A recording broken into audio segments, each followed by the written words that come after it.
ఎటువంటి కంటి సమస్యకైనా 100% ఆయుర్వేద పరిష్కారం సంజీవన్ నేత్రాలయ. 2 నెలల్లో అయిపోద్దండి షూటింగ్. మనం ఇప్పటి నుంచే మిగిలిన కార్యక్రమం అంతా చేసుకోవచ్చు అంటే వెళ్ళాను. అక్కడి నుంచి ఆయన స్క్రీన్ ప్లే వర్క్ చేయడం కానీ, డైలాగ్స్ రాసుకోవడం కానీ, మేము మిగిలిన కాస్టింగ్ ఫైల్ చేయడం కానీ ఇవన్నీ అన్నీ చేసుకుంటూ వచ్చాం. అప్పుడు ఒకటే చెప్పాను దానికి, సార్ మా ఇన్వాల్వ్మెంటు నా మాత్రంగానే ఉంటుంది. ఎందుకనంటే మీరు ఒక స్టైల్ న్యూ టైప్ ఆఫ్ సినిమాని మీరు తీస్తున్నారు. ఇప్పుడు దాకా మేము తీసిన సినిమాలు వేరు, ఇప్పుడు మీరు తీయబోతున్న సినిమా వేరు. అందుకని ఈ సినిమా బాధ్యత మొత్తంగా మీకే అప్పచెప్తారు, మీరే చేయండి. మీకు ఏం కావాలంటే తీసుకోండి, ఎంత డబ్బులు కావాలంటే అంత తీసుకోండి అని చెప్పి ఫ్రీ హ్యాండ్ ఇచ్చాం. అలాగే ఆయన తీసుకొని చాలా బాగా చేశారు. ఇప్పటికీ కూడా దానికి అంత పేరు వచ్చింది, అంత క్రేజ్ ఉందంటే అది because of director and hero అండి, వాళ్ళిద్దరే. మీకు ఆర్థికంగా కూడా తృప్తినిచ్చినట్టు చెప్పచ్చా సినిమా? ఆర్థికంగా అనుకున్నంత రాలేదు కానండి, పేరు ప్రఖ్యాతులు మాత్రం అద్భుతంగా వచ్చినాయి. టీవీలో అతడు ఆడినంతగా ఏ సినిమా ఆడి ఉండదు ఇప్పటికి కూడా చెప్పాలంటే. ఇప్పుడు కూడా అప్పుడు మా టీవీలో ఎవ్రీ సాటర్డే సండే ఇస్ షోర్. దానికోసం ఇల్లు కట్టాం ఒకటి, మెయిన్ సెట్టు ఆ సైట్ ఉంటే ఆ సైట్లో చాలా పక్కడ్బందీగా బ్రహ్మాండమైన ఇల్లు కట్టాం, చాలా పెద్దది. అది అందరూ షూటింగ్లకి అడుగుతా అంటే మా షూటింగ్ అయ్యేవరకు ఇవ్వండి, మా షూటింగ్ అయ్యాక ఇస్తామండి అని చెప్పి ఆయన కాడిచ్చి ఇచ్చాం. దానికి చాలా బిజీగా ఉండేది.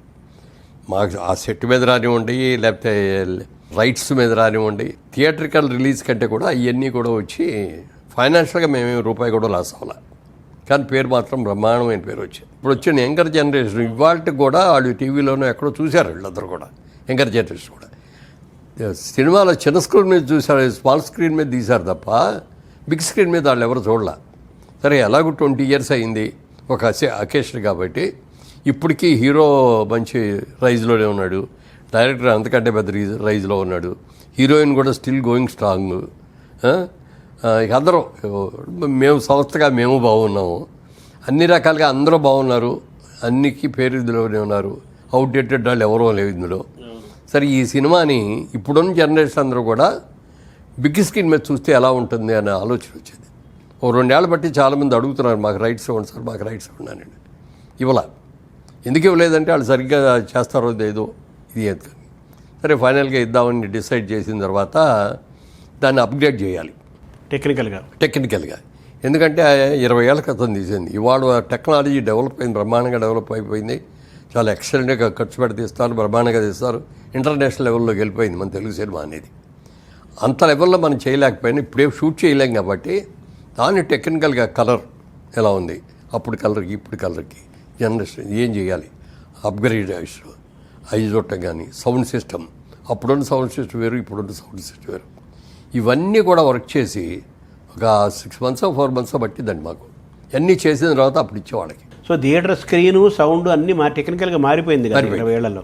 అందుకని ఇప్పుడు థియేటర్లో చూస్తే ఇప్పుడు రేపు వెళ్ళి కొత్త సినిమా చూసినట్టే ఉంటుంది తప్ప పాత సినిమా రంగులు వెలిసిపోయి సౌండ్ ఏదో సరిగ్గా లేక ఉన్నదనే ఫీలింగ్ రాదు అసలు ఎక్కడ.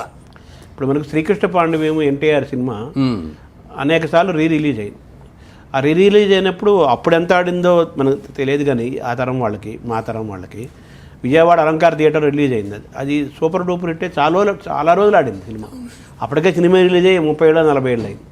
సో కాబట్టి సినిమా టెక్నికల్గా మనం రెడీ చేసి ఇస్తే జనం ఎప్పుడు చూస్తారనే ఒక విశ్వాసం మీకు ఉంది, సినిమాకు కూడా, సినిమా చరిత్రకు కూడా. అవునండి. అలాగే ఇప్పుడు మాయాబజార్ చూసుకోండి, అవును ఎన్నేళ్ళు అయింది తీసి, చిన్నప్పటి నుంచి చూస్తున్నాం, 50 ఏళ్ళు అయిపోయింది, 60-70 ఏళ్ళు అయిపోయింది. అది ఇప్పటికీ రిలీజ్ చేస్తే చూస్తారు, ఇప్పటికీ టీవీలో వస్తే చూస్తారు. దాన్ని కలర్లో చూపిస్తే ఎలా ఉంటుంది అనే ఆలోచన వాళ్ళకి రావటం, దాన్ని కలర్లో చేసి రిలీజ్ చేశారు. మళ్ళీ ఒక కొత్త సినిమా లాగా రిలీజ్ చేశారు, అంత సక్సెస్ అయింది అది కూడా. అందుకని మంచి సినిమా అనేది టెక్నికల్గా ఎలా ఉన్నా కూడా చూస్తారు, బట్ టెక్నికల్గా కూడా మనం అప్గ్రేడ్ చేయగలిగిన వరకు చేసామనుకోండి ఇంకా బాగా చూస్తారు. వాళ్ళు కంఫర్ట్గా ఉండాలి, ఇదేంట్రా పాత సినిమా చూస్తాం అనే ఫీలింగ్ రాకూడదు. అలాగే ఇప్పుడు మనకి ఐమాక్స్ థియేటర్ ఒకటి ఉంది. ఈ ఐమాక్స్లో కూడా దీన్ని సినిమా రిలీజ్ చేస్తే ఎట్లా ఉంటుంది, దానికోసం కాస్ట్ ఎక్కువ అవుద్ది. ఆ ఒక్క థియేటర్ మనకి ఐమాక్స్లో ఇంకెక్కడ లేవు కదా మనకి, అది ఇక్కడే ఆడుతుంది. ఆ ఒక్క థియేటర్ కోసమైనా దాన్ని మళ్ళీ అప్గ్రేడ్ చేసేసారా, రిలీజ్ నాటికి వచ్చేస్తుంది కూడా. ఒక కొత్త సినిమా మళ్ళీ కొత్తగా తీసిన సినిమా రిలీజ్ చేసినంత పని చేస్తున్నట్టు లెక్క ఆల్మోస్ట్. అంటే ఇందులో డబ్బులు గురించి ఆలోచించట్లేదు మేము ఎవరు కూడా. అవునవును, మళ్ళీ ఓ పేరు రావాలి, 20 ఏళ్ళ తర్వాత రిలీజ్ అయ్యి కూడా సక్సెస్ఫుల్గా ఉంది అనేది పేరు రావడం కోసం యంగర్ జనరేషన్కి అందరికి కూడా ఇది బిగ్ స్క్రీన్ మీద మళ్ళీ ఒకసారి చూపిద్దాం అనేది. ఇప్పుడు మళ్ళీ మహేష్ బాబు గారి సినిమా ఇంకా రిలీజ్ అవ్వాలంటే 1.5 years 2 years పడుతుంది. అవునవును. రాజమౌళి గారు తీసే సినిమా. ఎందుకంటే ఆయన షూటింగ్ అయిపోయినా కూడా టెక్నికల్గా చాలా వర్క్ ఉంటుంది ఆయన దగ్గర. అవును. ఇవన్నీ చేయడానికి ఈ లోపల ఈ సినిమా వెళ్ళింది అనుకోండి ఒకసారి హీరోని మళ్ళీ లైవ్లో చూపించినట్టు ఉంటుంది. అవును. అప్పుడు మహేష్ బాబు 20 ఏళ్ల క్రితం ఎలా ఉన్నాడో ఆల్మోస్ట్ ఇప్పుడు ఇంకా చెప్పాలి ఇంకా ఇంకా యంగ్గా ఉన్నాడు, ఇంకా ట్రిమ్గా ఉన్నాడు. అవును. గెటప్స్లో కూడా ఇంకా బాగా డెవలప్ చేసుకున్నాడు చక్కగా. అవును.